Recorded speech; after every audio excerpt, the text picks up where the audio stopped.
বিদেশি বিনিয়োগকারীরা বাংলাদেশে এসে যদি গ্যাস বিদ্যুতের এইরকম দুরবস্থা শোনে, তাহলে তো যেই ফ্লাইটে আসবে ওই পরের ফ্লাইটেই আবার তারা দেশে চলে যাবে।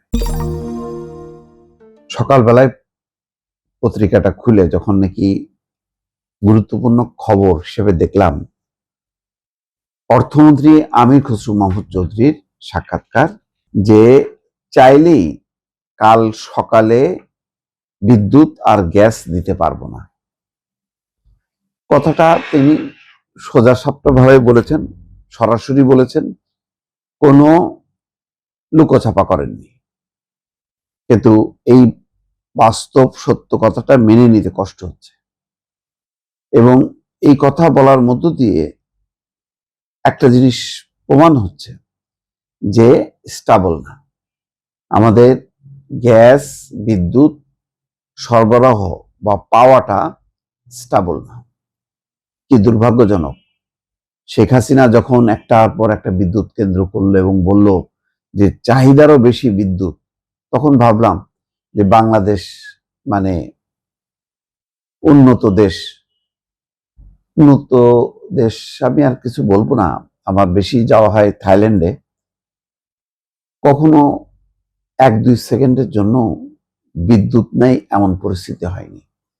একবার দুইবার হয়তো কোনো জায়গায় ইলেকট্রিক কোনো প্রবলেম হলে অল্প কিছু সময়ের জন্য বিদ্যুৎ যায়, সাথে সাথে মেসেজ চলে আসে যে খুব দ্রুতই আপনি বিদ্যুৎ পেয়ে যাবেন। এটা ছাড়া আমি গত 4-5 বছরে আমি দেখি নাই কত স্টেবল সেখানে বিদ্যুৎ সরবরাহ পরিস্থিতি। আর আমাদের এখানে বিদ্যুৎ হইলো আদানি দিয়ে ভাষায় দিল, পরমাণু বিদ্যুৎ কেন্দ্র হইল, কিন্তু আমরা এত কিছুর পরেও স্টেবল হইতে পারলাম না। এলএনজি কখন পাওয়া যাবে কখন পাওয়া যাবে না, আমরাও ভাসছি। এলএনজি জাহাজ আসলে গ্যাস পাওয়া যাচ্ছে, যখন নাকি পাওয়া যাচ্ছে না তখন গ্যাস থাকছে না চুলাতে। প্রতিনিয়ত নরসিংদীতে 300 কারখানা বন্ধ, অমুক জায়গায় 200-100 কলকারখানা যদি চালু না থাকে বেতন হবে কি করে, কর্মসংস্থান হবে কি করে, বিদেশি বিনিয়োগ কিভাবে হবে, আমি এটা বুঝতে পারি না। অথচ দেখেন অর্থমন্ত্রীর মানে কথা সত্য, যে বৈদেশিক মুদ্রার রিজার্ভ অসাধারণ। গত 15 ফেব্রুয়ারি ছিল 34.02 বিলিয়ন। 13ই আগস্ট সেটা বেড়ে হয়েছে 37.11 বিলিয়ন। লেনদেনের ভারসাম্য 26শে জানুয়ারি ছিল 2.28 বিলিয়ন। গত 26শে জুলাই, জানুয়ারিতে ছিল 2.28 বিলিয়ন, আর 26শে জুলাই তা উন্নীত হয়েছে 6.61 বিলিয়ন। তারপরে রেমিটেন্স প্রবৃদ্ধি অব্যাহত আছে। নীতি সুদহার 10% থেকে কমিয়ে 9.5% করা হয়েছে। যাই হোক, সব মিলায় মানে রপ্তানি কমলেও ধস নামেনি, রেমিটেন্সও ধস নামেনি, বৈদেশিক মুদ্রা রিজার্ভ বাড়ছে, সরকার অপচয়ের খাতগুলো বন্ধ করছে।